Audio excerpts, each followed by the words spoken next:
Human life does not stand a chance without water. Water is life. When the wells run dry, death floods in, drowning not just human life, but also every living organism. It has not rained in Kor for the past 2 years. The rainy seasons came and went, leaving the region in the unrelenting grip of a devastating drought. The water reserves have dried up one after the other, and the people are on the move, several kilometers each day through the hostile and life-threatening desert in search of the elusive yet life-preserving water.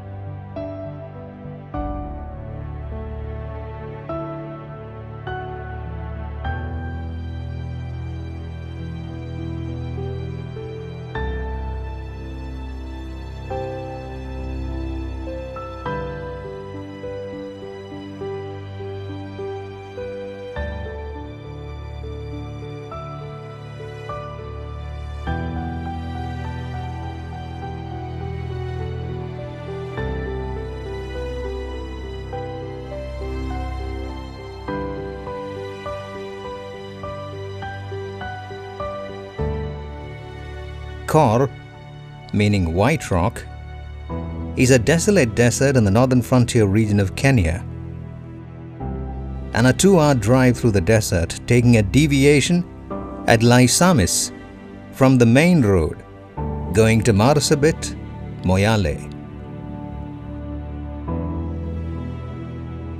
The people are nomadic herdsmen, and their life revolves around water. They keep moving up to a staggering 300 kilometers from their manyatas, meaning villages, in search of water. There are hardly anyone out there reaching out to the deprived and needy people living in the several manyatas dotting the desert landscape to assist them in their grim battle for survival. Kor and the whole of the northern region of Kenya, most of which comes under the Marsabit County, have been suffering from a very severe drought which has destabilized and devastated the lives of people.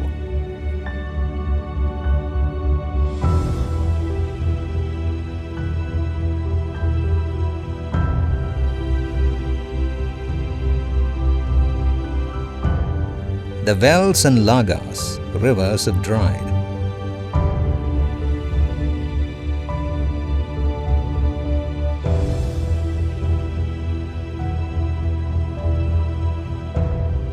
Consequently, mothers have nothing to cook, children suffer from malnutrition and drop out of school.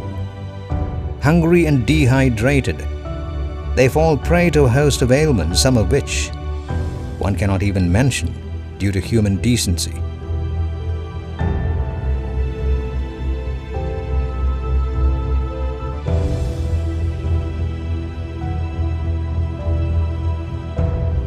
Water is essential for all human activities, indeed for all life.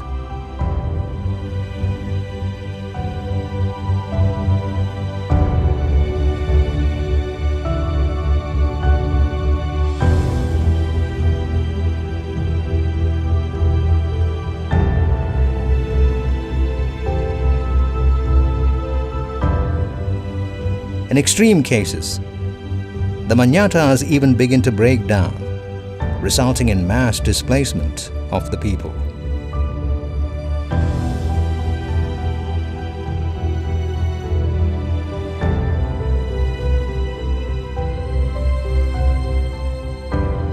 The water in the Kor region is salty, yet people drink it purely due to the lack of any better alternative. With many wells having dried up, drawing water up the few remaining deep sources is nothing short of the adventurous.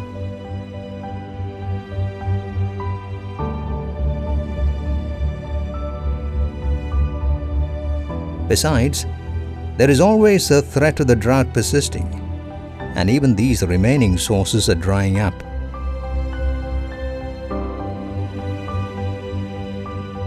When the men are away with the herds, the women travel long distances to collect water. Sadly, even the water they find are not always potable. Still, having some water brings with it great joy, and with it some hope. A few containers of water carried back help to soothe the barren dryness of their homes.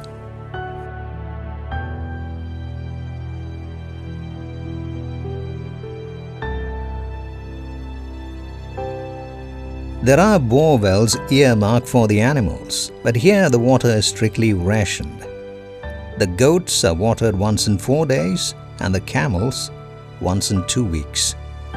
The lack of rains has also contributed to massive loss of livestock, and this in turn has undermined the livelihood of those who depend on them for economic and food security. The people rely on their animals for survival, not just the meat, but also the milk and the blood, which provide for that much needed intake of fluids.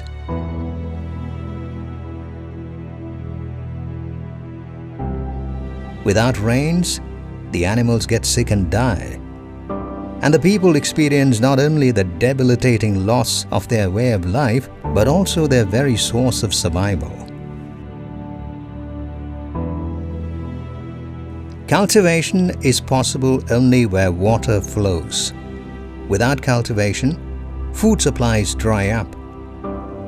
In the core of today, nothing seems to grow except the scattered thorny bushes and some sturdy trees. Food is scarce, and most survive on a single meal a day. Dehydrated and starved as they are, the mothers have no milk to provide to their suckling babes.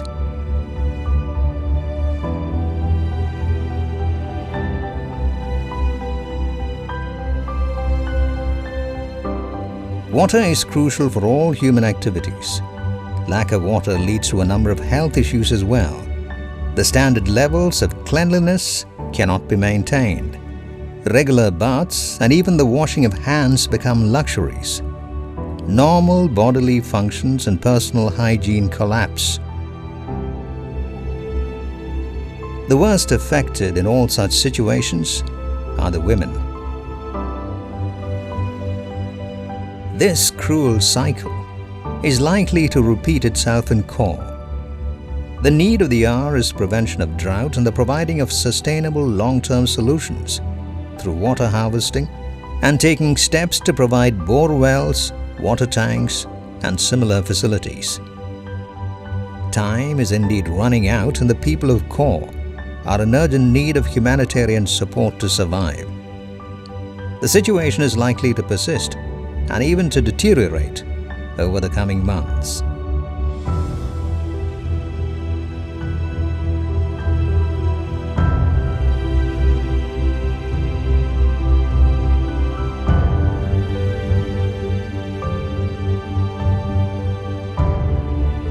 The next rains are due only in October, but experience proves that even these are not guaranteed.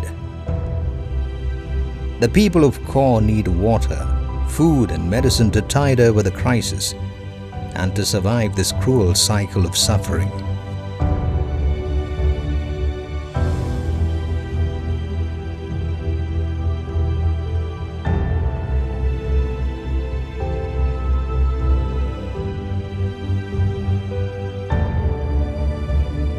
The needs, however, and those involved in relief work are caught up in a never-relenting whirlpool of everyday emergencies.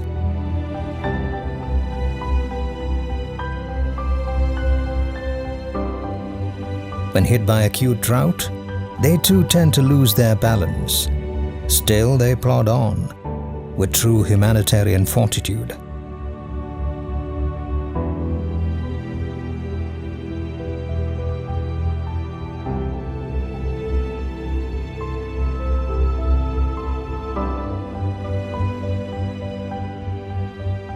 On a very hot afternoon, the vehicle of the relief team pulled up at a remote manyata, or village.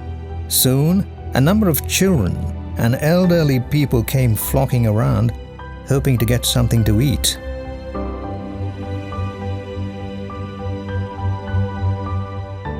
The women from the village had gone in search of water, leaving the children to the care of the elderly ladies or older children. A number of children had another smaller child on their back. As usual, some started attending to the children and distributing medicine, and the others supervised the orderly distribution of food. Eventually, a teenage girl came into focus. She was shabbily dressed, looked awfully dirty, and was carrying a child. On closer observation, it was noticed that she was carrying not one, but two babies, one clinging to her neck in front and another at her back. Obviously, these were not her children. She was mothering someone else's children. Observing her further, it was evident that she was herself a mentally challenged girl, but she was proving a mother to the children clinging to her. Cameras do not lie.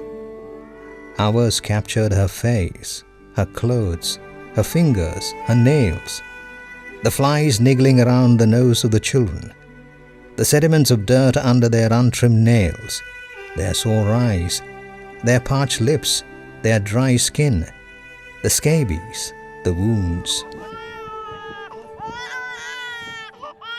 Then one of the babies started crying, and she began to sing. When someone called out for silence for the singer to be heard, another commented that she was after all a mentally challenged singer. But undeterred, she sang, and the baby stopped crying. It was then time for the candies to be distributed. Children sat on the sand, caressingly licking them. They were relishing this very rare moment with silent smiles writ large on their faces.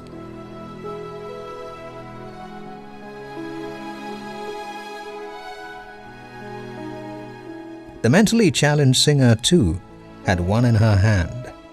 She too licked it with great relish. It tasted good. Then, like any caring mother, she shared her joy with her babies. A little sweetness for their dry lips. Those children mattered to her. She was happy to share, bringing a little joy also into their lives.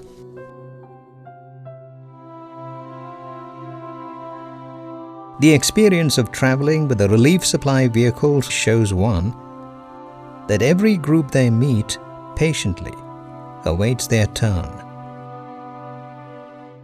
There is never a rush. They don't try to grab. They gratefully receive what is offered, and they share what they get. A tiny piece of candy gave them a moment of joy, and the star among them was the mentally challenged, differently able girl with the two babies clinging to her. She shared the little she had received with a great motherly heart. She truly proved herself to be a differently abled girl. And now, we are mentally challenged. We, who live in an often ridiculous world where there is more fruit in a rich man's shampoo than in a poor man's plate.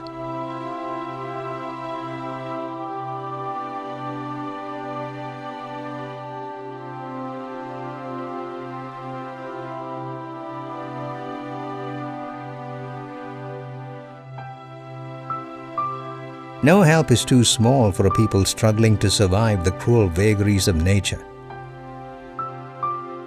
The people of Kor are grateful for the support they receive and still believe that there is no drought of kindness in the more blessed regions of our world.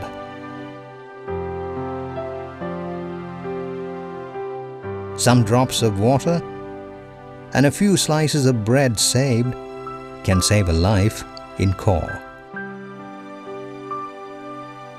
As always, it is the many little acts of kindness which form little rivers, flowing with tender notes of love, wiping out pain, and bringing on the smiles to the parched lips of the drought-hit people of Kor.